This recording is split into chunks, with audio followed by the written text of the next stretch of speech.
Aunque tradicionalmente se ha supuesto siempre que los llamados fantasmas o aparecidos o aquellos pues que han atravesado el umbral de la muerte, aparentemente no pueden regresar, pero si regresan no pueden incidir en la vida de los individuos y mucho menos hacerles daño. Sin embargo, existen numerosísimos testimonios de aparecidos que de alguna manera no solamente han cambiado el curso de las vidas de algunas personas, sino que, y muy directamente, han incidido justamente en el destino de esas personas, o aún en la integridad física misma de las personas. Pero entonces, se han dado discusiones en el sentido de que cuando sucede que un ente de otro mundo ataca, agrede o le hace daño a una persona o a un conglomerado de personas, o se instala y se adueña de un lugar, y dentro de ese lugar actúa de manera violenta, ya no estamos hablando de fantasmas, sino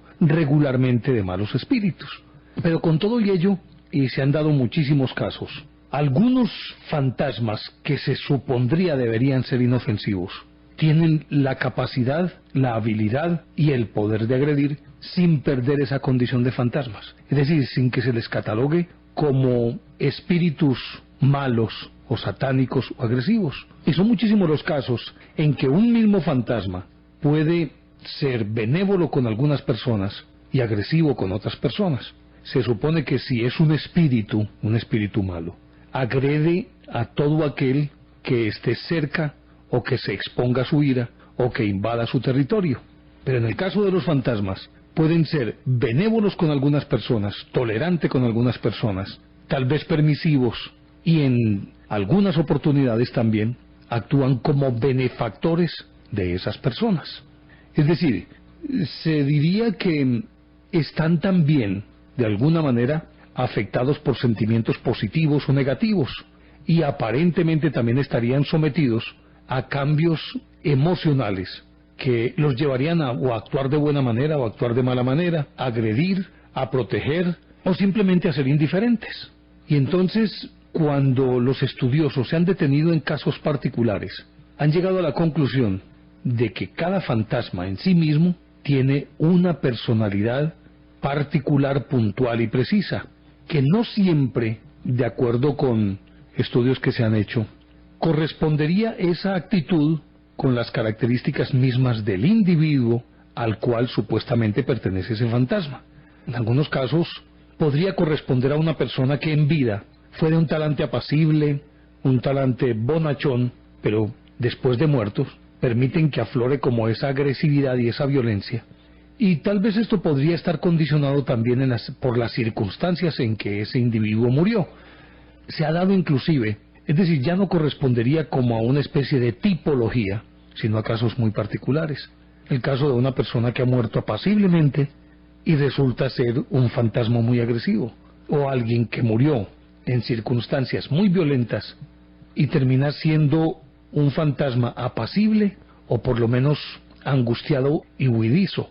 Y así se han dado casos de uno y otro talante que, examinados, lógicamente no corresponden como a una especie de patrón al que pretenderían acomodarse a todos los fantasmas. Y decimos fantasmas, que no espíritus, que son entidades maléficas que suficientemente se conocen y se sabe cómo actúan. Sin embargo, han existido algunos que han confundido porque los estudiosos no saben si catalogarlos o como fantasmas o como espíritus maléficos.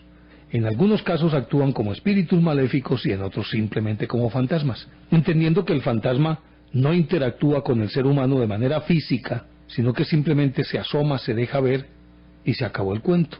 Pero como decíamos, algunos agreden o intentan agredir. Ustedes recordarán el caso que les contaba hace una semana de un duque de Windsor que se aparecía en el castillo del mismo nombre y que intentaba atacar a los guardias e iba contra ellos lanza en ristre, pero nunca había una agresión ni salía herido algunos de los guardias, excepto alguno que murió, pero murió más fue por el impacto psicológico, por el miedo, que por la acción misma del fantasma. Pero este caso que voy a relatarles, sí es uno de los casos más extraños y que todavía se sigue estudiando, porque para algunos es una entidad maléfica, para otros es simplemente un fantasma que no ha podido trascender y que sigue odiando y por tanto actúa de manera agresiva y en algunas oportunidades de manera mortal. Pues la historia de este fantasma es que en el siglo XIX, naturalmente que esto ocurre pues en Inglaterra, en el siglo XIX había en la plaza de Berkeley, llamado pues Berkeley Square, en el número 50, esa es la dirección de esa plaza de Berkeley, había un fantasma que tenía fama de ser supremamente violento, muy agresivo. Y resulta que una buena parte de los que vieron ese fantasma no pudieron sobrevivir para contarlo. Solamente unos cuantos lograron sobrevivir. Y una experiencia, según relataban los sobrevivientes, una experiencia terrible, algo sobrecogedor, de un pánico impresionante. En una oportunidad, a pesar de que ya esa fama de ese fantasma le daba la vuelta al mundo, no faltó quien pretendiera o exorcizar ese fantasma, vencerlo, o por lo menos darse un toque de distinción o de celebridad a expensas del fantasma. Fue el caso de Sir Robert Warboys, un hombre, un aventurero que había estado por África y había desafiado la muerte, había participado en guerras, y se suponía que era uno de los hombres más temerarios y valientes del reino. Pues un día un amigo hizo una apuesta con un amigo, y le dijo el amigo que él no era capaz de pasar una noche en esa residencia, en la número 50 de Berkeley Square. Resulta que Robert Warboys dijo, no, a mí no me van a asustar con eso, los fantasmas no existen, si existen no hacen nada. Y como dice muchísima gente, yo le tengo más miedo a los vivos que a los muertos. Pues entonces Robert aceptó, y el propietario de la casa, entre otras cosas que nunca la pudo vender, por lo menos no durante muchísimo tiempo, le dijo que tomara precauciones, que era muy peligroso. Y entonces las precauciones de Sir Robert fue el tomar un arma y llevársela. De acuerdo con lo que contaba la tradición, el fantasma se aparecía en unas habitaciones del piso superior, en una muy especial, y que era la que regularmente permanecía aparentemente más bonita, más atractiva y más acogedora. Pues resulta que el señor Warboys se fue allá, a dormir allá, y se encerró allá. Y habían convenido con el dueño y con el amigo con el que había cruzado la apuesta, a que en el evento de que la situación se volviera muy tensa y tuviera miedo o quisiera pedir auxilio, simplemente debía alar una cuerda que estaba atada a una campanilla que sonaba en una de las habitaciones del piso inferior. Pues a medianoche, 45 minutos después de que él subió al piso superior, empezó a sonar la campanilla, y violentamente, ininterrumpidamente, inmediatamente los amigos empezaron a subir las escaleras a toda prisa cuando escucharon un disparo. Pues irrumpieron en la habitación y Sir Robert estaba muerto, pero no había ninguna herida de bala. Sus ojos miraban fijamente con terror, en los labios se formaba un rictus de miedo y de dolor, y los dientes apretados. De acuerdo con el diagnóstico, murió aparentemente de un infarto causado por un terrible pánico. El disparo de Sir Robert había pegado en una de las paredes y había dejado tremendo boquete y nada más.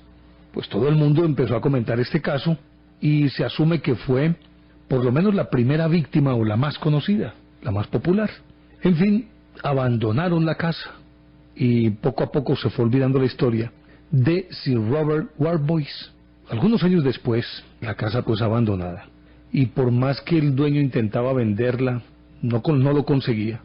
Entonces, tratando de salvar algo y ganarle algunas libras a esa casa, le puso un aviso en el que decía: se alquilan habitaciones. Varios años después, dos marineros de Portsmouth, o Portsmouth, como le dicen otros, paseaban por ahí por Berkeley Square, cuando les llamó la atención, porque la casa era muy bonita, les llamó la atención que había allí ese aviso de se alquilan habitaciones. Pues ellos habían atracado en su barco y estaban de asueto, pues tenían unos días para recorrer el puerto. Entonces se fueron para allá y dijeron: bueno, vamos a alquilar una habitación aquí. Alquilaron una habitación para ambos, y como simplemente iban a pasar la noche, pues dijeron: bueno, la podemos pasar aquí sin ningún problema. Después de entraron, el dueño les indicó: pueden escoger la habitación que quieran, y ellos llegaron al dormitorio, que era el más atractivo, el más acogedor y el más amable, y era justamente en el que había muerto Warboys. Los dos marineros, el uno era de apellido Martin y el otro Bromden, y Martin se quedó dormido muy pronto, pero Blondin estaba nervioso, no se hallaba en esa habitación, y mientras estaba revolviéndose en la cama, inquieto y despierto, oyó unos extraños pasos que se acercaban lentamente a la puerta del cuarto. Despertó a su compañero y los dos hombres pudieron contemplar cómo, al abrirse la puerta, daba paso a un ser enorme, grandísimo, oscuro y muy deforme. Inmediatamente ese ser atacó a Blondin y lo atrapó antes de que él consiguiera llegar a la ventana. Pero ya les sigo contando esta historia aquí en Enigmas del Mundo. Enorme ser estaba atacando a Blondin.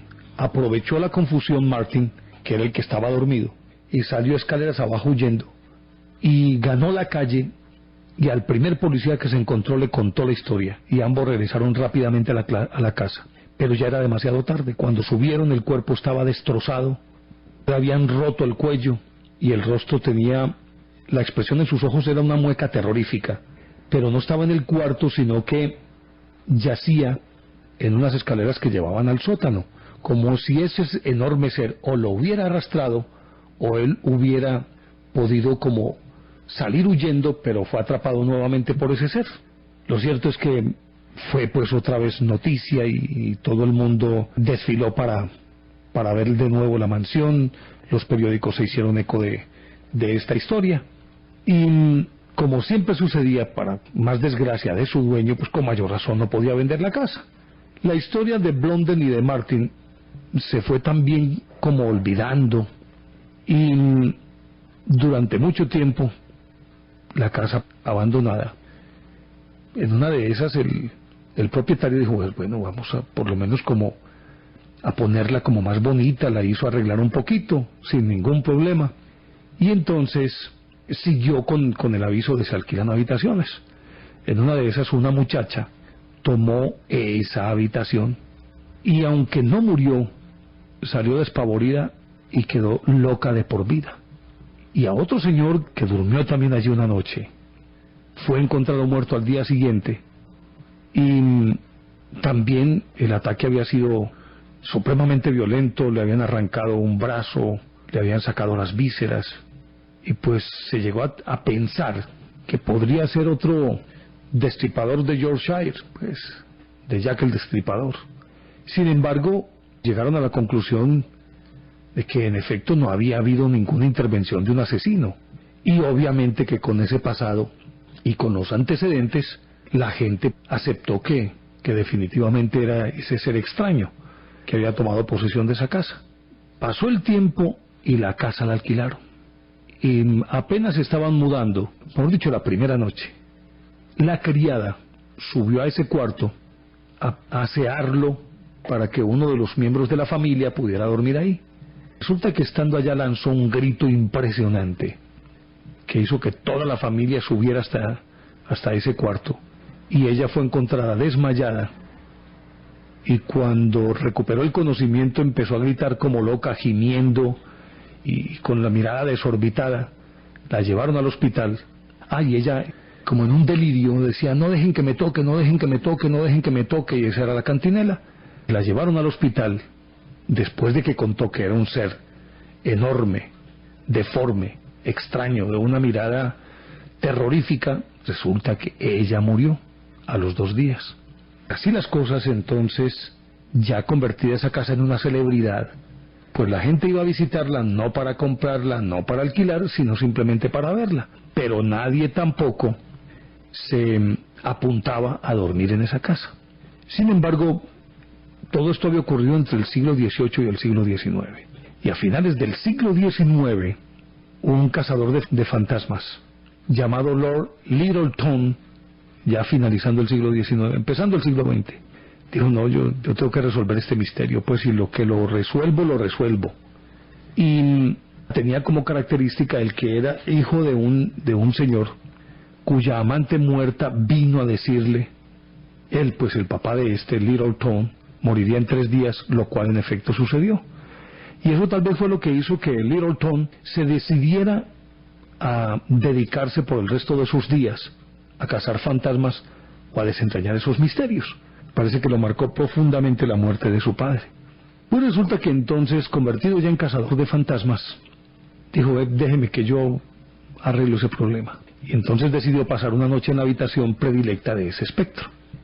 Y de acuerdo con lo que se usaba por parte de los cazadores de fantasmas en ese momento, en esa época, que hubo muchos, llevó consigo 2 armas de fuego, una pistola cargada con balas y otra pistola cargada con balas que en su interior tenían amuletos que eran formados por pedacitos de monedas de plata de 6 peniques, que de acuerdo con la tradición ahuyentaban los malos espíritus. Entonces él se encerró allá y cuando ya habían transcurrido varias horas, ahí como bordeando la medianoche, contaba él posteriormente que se vio obligado a disparar un pistoletazo con el arma en la que estaban las balas de amuletos. Él le apuntó, contaba posteriormente, a una forma oscura, enorme y deforme que había saltado sobre él. No se sabe qué tanto efecto hicieron los amuletos o no. Lo cierto del caso es que Little Tom sobrevivió, salió a las que daba pues patitas para que los tengo, y ganó la calle rápidamente y pudo sobrevivir, y terminó demudado en una crisis de pánico impresionante, pero logró sobrevivir. Y después narró su aventura en un libro que se publicó en 1897. Y él, narrando ese episodio, decía que definitivamente en su carrera como cazador de fantasmas era la habitación más terrorífica que había visitado, esa de Berkeley Square, número 50, y que era sobrenaturalmente fatídica y terrorífica. Después de Little Tom, ya nadie como que quiso exponerse a las iras de, bueno, no sabemos si fantasma o un espíritu maléfico, y con el tiempo se fue perdiendo la historia de este fantasma, naturalmente porque nadie se volvió a exponer. La casa empezó a deteriorarse y dejó de ser atractivo turístico porque nadie volvió a hablar de la historia.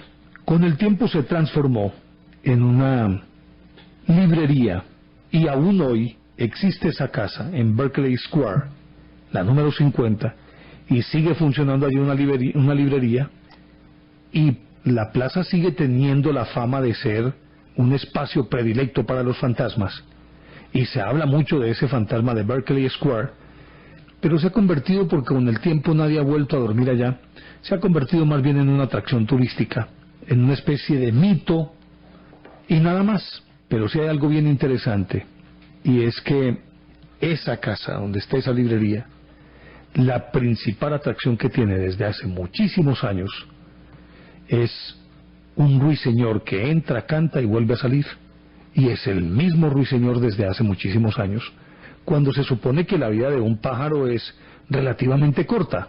Sin embargo, es el mismo ruiseñor el que entra, canta y vuelve a salir de ese número 50 de Berkeley Square. Y ahora la gran atracción es el ruiseñor. Algunos dicen que es simplemente el mismo fantasma, pero ya tal vez curado de sus iras y de su agresividad, pero que no abandone el lugar. Con todo y ello, el dueño de la librería y sus empleados jamás van al piso superior en donde está esa habitación. Y aún siendo de día, en las épocas en que le hicieron remodelaciones, se cuidaban mucho de trabajar con la luz del día, y habitualmente estaban abandonando la casa después de las 4 de la tarde.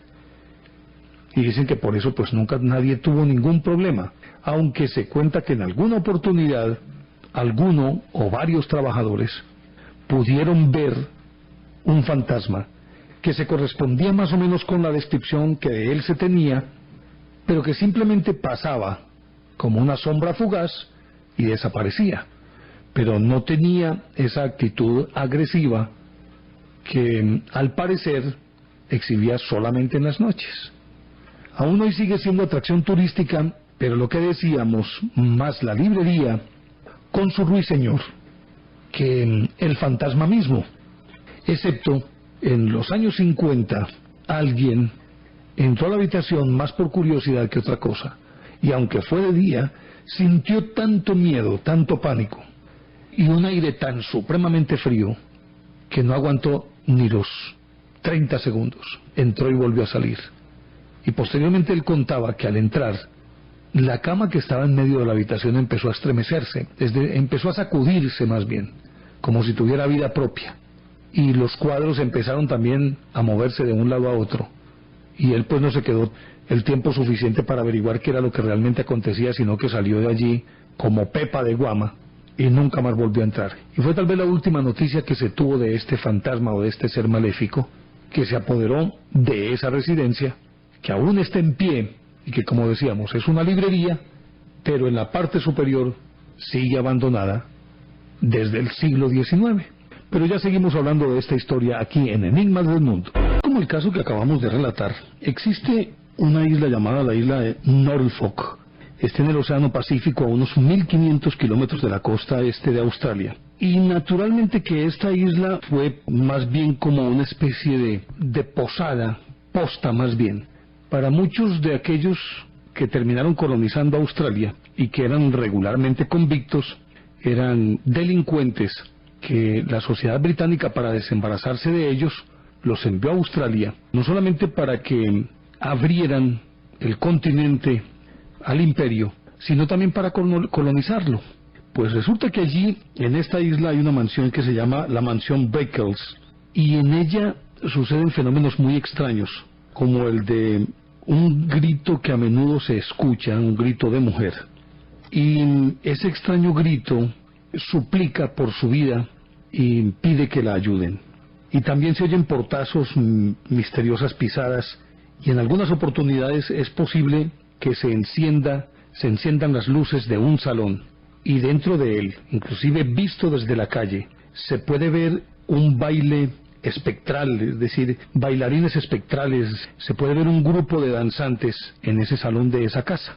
Y la voz que pide auxilio pertenece a una mujer, que a menudo forma parte del grupo de danzarines, pero también cuando está en función de pedir auxilio, se le ve cruzar raudamente el jardín, con una mirada de pánico y huyendo despavorida, mirando hacia atrás, seguramente tratando de escapar de un hipotético grupo que la persigue, y llega a un determinado sitio del jardín y desaparece.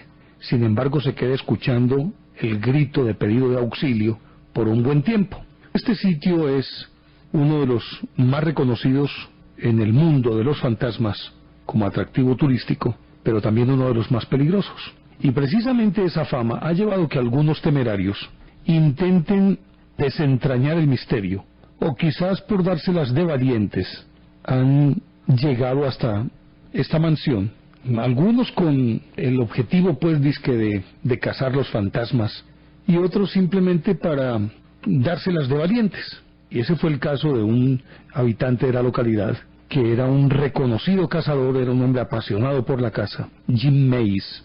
Y en una oportunidad, después de emborracharse en una taberna de ahí de Norfolk, decidió con un amigo ir a cazar perdices en el parque de la mansión Beckles. Pues resulta que allí parece que anidaban muchas perdices, y mucha gente de la localidad veía con cierto deseo la presencia de las perdices, sobre todo pues para llevarlas a la olla. Y Jim Mays, que como decíamos era un apasionado por la caza, un día dijo: no, yo voy a cazar a ese parque. Después de tomarse un montón de tragos, se metió a ese parque. Es una mansión rodeada de un bosque pequeño pero frondoso, y se metió con su amigo a cazar allí. En medio de la borrachera, naturalmente que no pudieron cazar nada. Cayó la tarde, entró la noche, y ellos todavía pues como con la veleidad de cazar algunas perdices. Y en vista de que no lo lograron, dijeron: bueno, vamos a ver cuál es el misterio de esta casa. En una de esas se iluminó la ventana del salón al que estábamos aludiendo, en donde se ve un grupo de danzarines fantasmas en un ambiente aparentemente festivo, y aunque en algunas oportunidades se escucha música, tal vez quienes ven desde la calle no pueden percibir el sonido, pero sí pueden llegar a apreciar los gestos y los movimientos acompasados de los danzarines. Decididos pues a resolver el misterio, Jim Mays y su amigo intentaron entrar en esa casa. Cuando estaban a punto de llegar al umbral de la casa, una casa con una entrada imponente en forma circular, con grandes columnas, y que presidía una especie de rotonda a la que se accedía entrando desde la calle, por el costado izquierdo. Recordemos que allá pues de todas maneras siguen la usanza inglesa de circular por la izquierda. Entran hasta donde está el pórtico, pues es apenas normal que así sea. Supuestamente allí la gente que va a ingresar después de entrar en un carruaje se baja y entra a la casa y vuelve a salir, pero en este caso por la derecha. Cuando estaban a punto de cruzar el umbral de la casa, sintieron los cascos de unos caballos que tiraban de un carruaje oscuro y muy hermoso, muy imponente. Y ellos se quedaron mirando ese carruaje y vieron en el pescante, es decir, en la parte superior, al conductor, pero no le pudieron, es decir, no pudieron reconstruir la faz, la cara del conductor.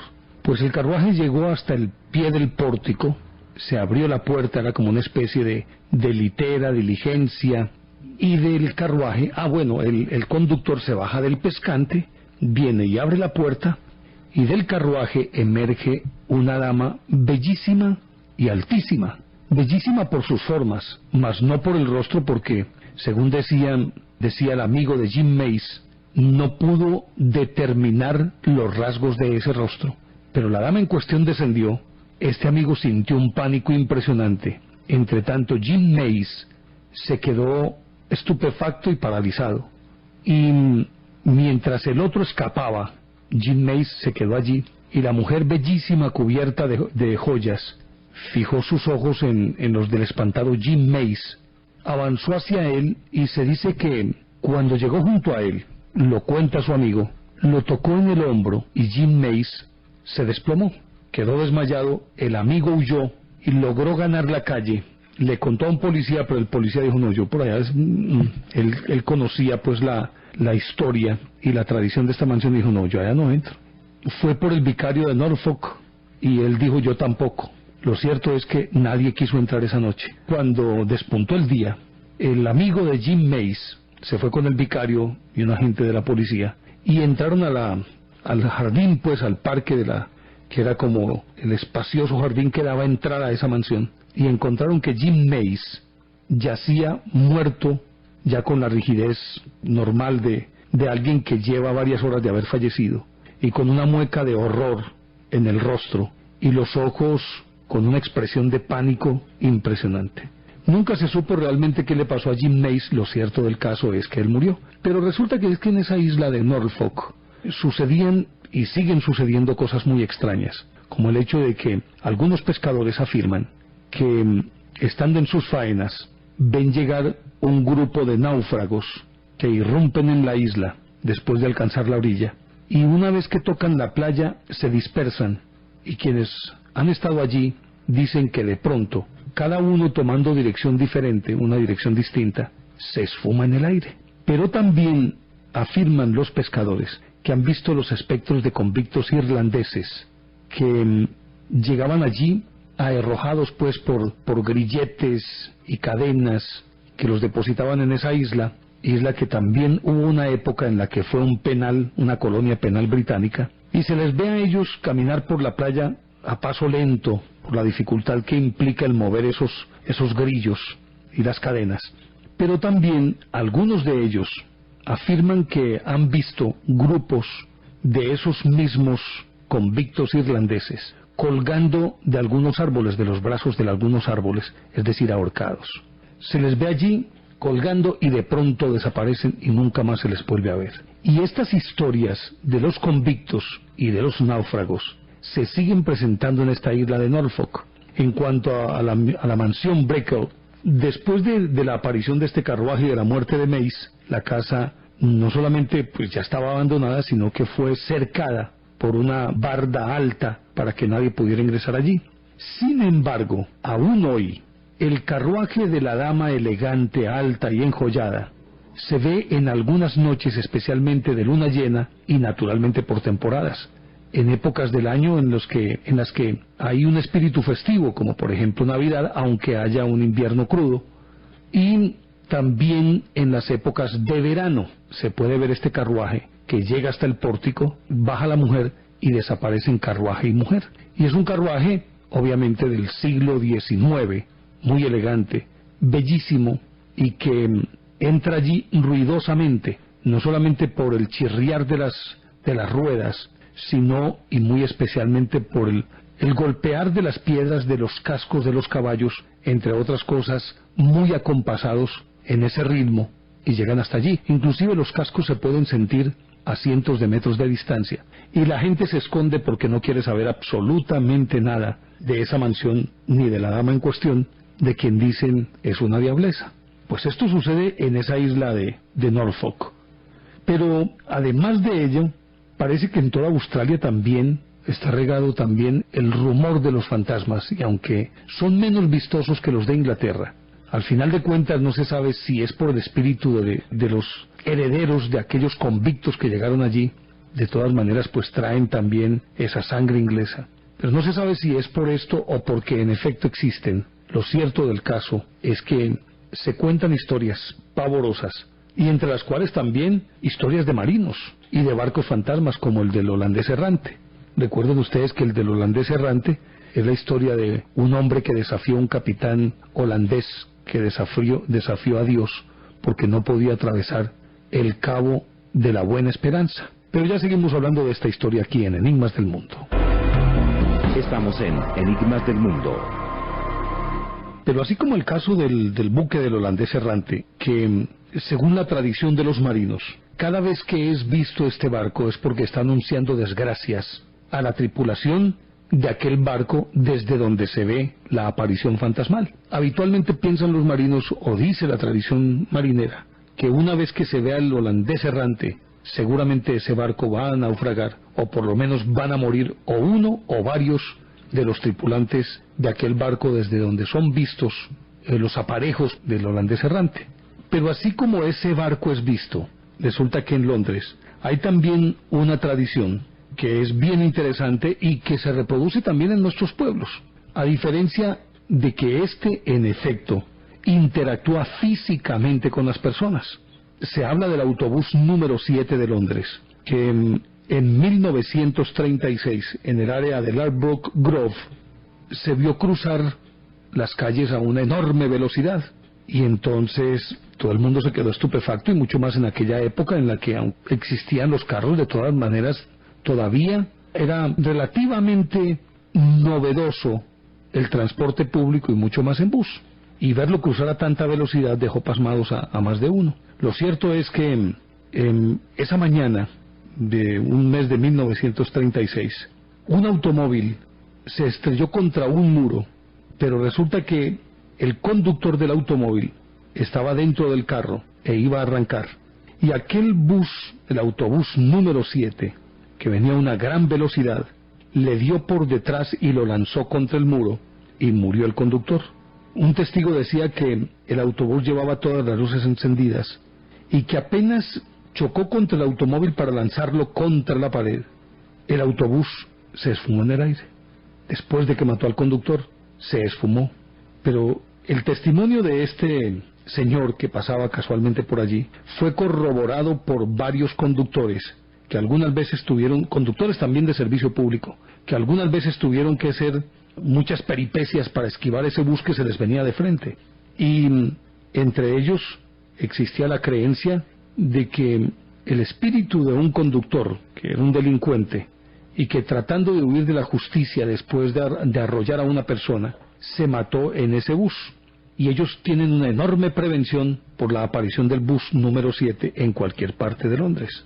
Un inspector de transportes aseguró que alguna vez vio al autobús número 7 entrar silenciosamente en el parqueadero de autobuses, y una vez dentro del parqueadero simplemente se esfumó. El caso de este autobús asesino se parece en cuanto a que es una aparición a otros que son vistos en carreteras de nuestro país, pero que no tienen ninguna incidencia, y que por el contrario en algunas oportunidades inclusive han auxiliado a gente en carretera. Por el sector de Ventanas, descendiendo a la costa, muchos conductores cuentan la historia de un carro grande que se ve bajar o subir, sus luces normales, el ruido del motor normal, y como es tan sinuosa esa carretera, algunos conductores, sabiendo que además es estrecha, se detienen para que pase el que ellos suponen es un carro muy grande, y entonces se orillan para que pueda pasar.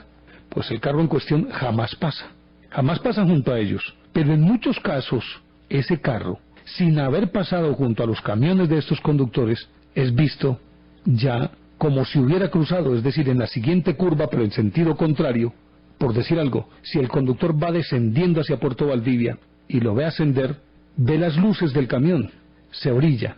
Esas luces nunca llegan ni nunca atraviesan al lado del camión, pero los conductores por el retrovisor pueden ver ese camión cuando ya sigue ascendiendo más allá del carro.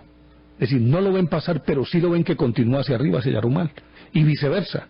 Sucede también cuando el camión sube y el fantasma baja. Sucede exactamente lo mismo. Pero a diferencia, no le hace daño absolutamente a nadie este camión fantasma. Pero en la misma proporción en que existen casos de fantasmas asesinos, también hay benefactores.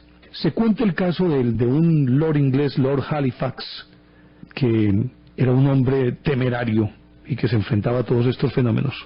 Y él cuenta la historia de un marinero cuyo barco estaba surcando el Atlántico Norte en algún punto frente a las costas canadienses. Este relato se lo contó el mismo marinero. Estando él allí, en ese momento como timonel, pues estaba ahí en la sala de mandos del barco.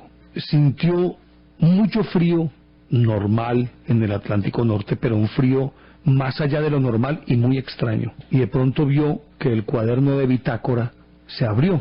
Y en el momento en que se abrió, vio a un marinero que estaba escribiendo en el cuaderno de bitácora.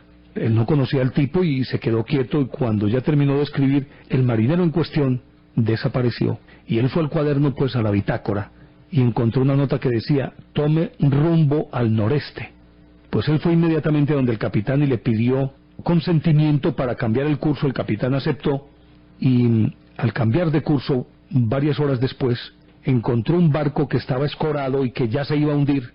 Que había un grupo de 20 náufragos y llegó el barco a rescatarlos.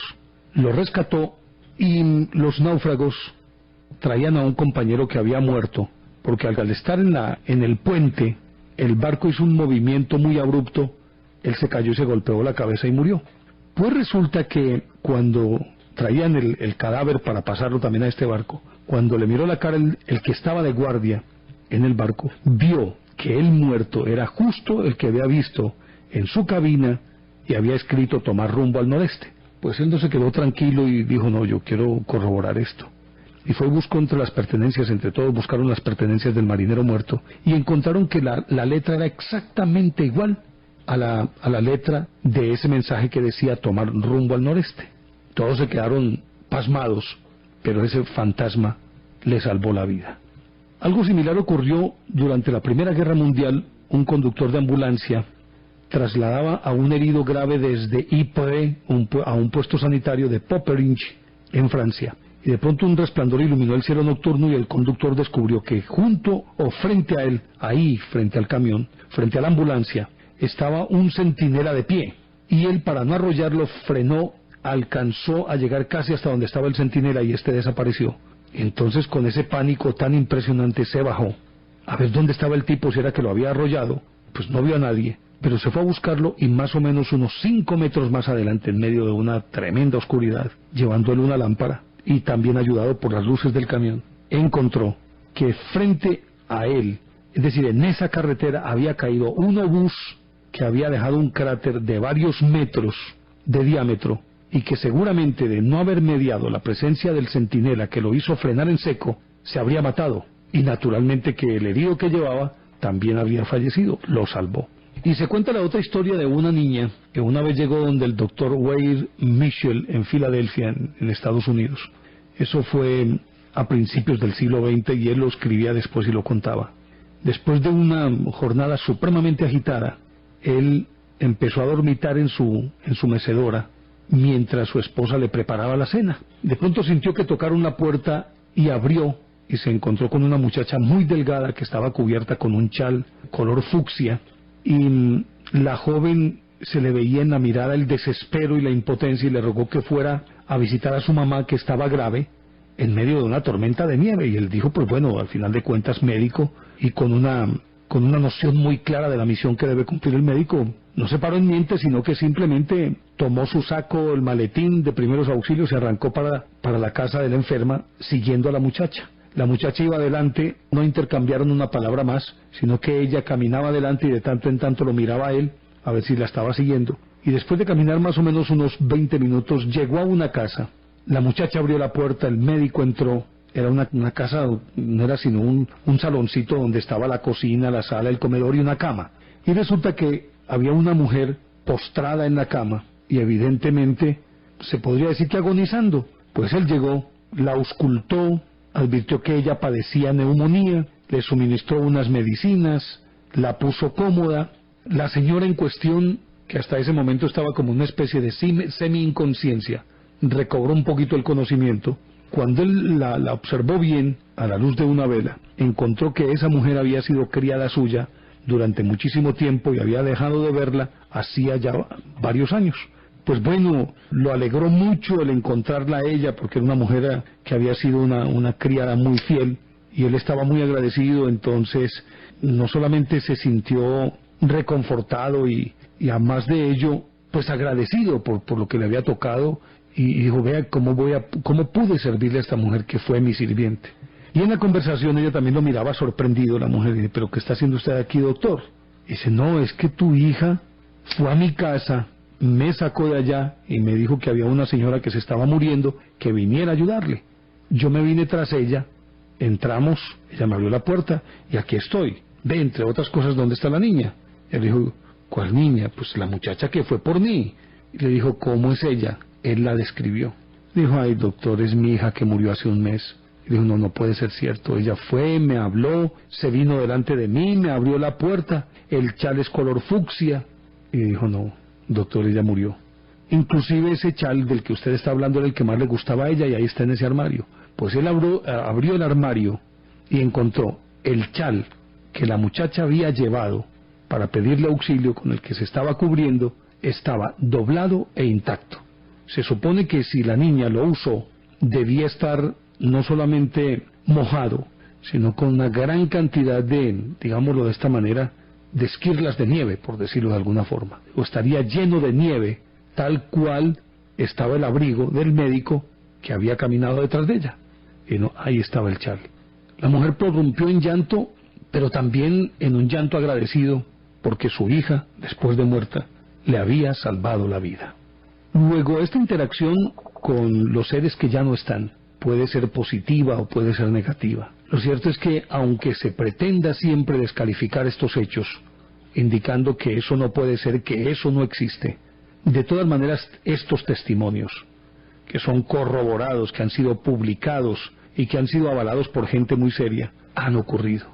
Entonces uno se pregunta, ¿los muertos sí vuelven o no vuelven? ¿Los muertos sienten miedo, temor, ira, frustración, agreden o tienen también arranques de altruismo para salvar vidas? Esto nadie lo puede desentrañar, pero los hechos son incontrovertibles. Y por lo tanto, aun cuando uno sea escéptico, necesariamente por lo menos tiene que concederse el beneficio de la duda de que estos fenómenos existen. Quería contarles esta historia, pues ya llevamos varios programas hablando de esto, pero algunos oyentes nos han solicitado que volvamos sobre este tema y por eso queríamos contarles las historias de fantasmas agresivos y asesinos y fantasmas benefactores. Llegamos al final de nuestro programa. A don Octavio Gallo, un cálido agradecimiento en el sonomontaje. A ustedes, amables oyentes, gracias por su compañía, por sus apuntes, por las solicitudes, por las críticas. Muchas gracias. Sigan escribiéndonos. Y nos encontramos en una semana, porque el próximo domingo será otro cuento.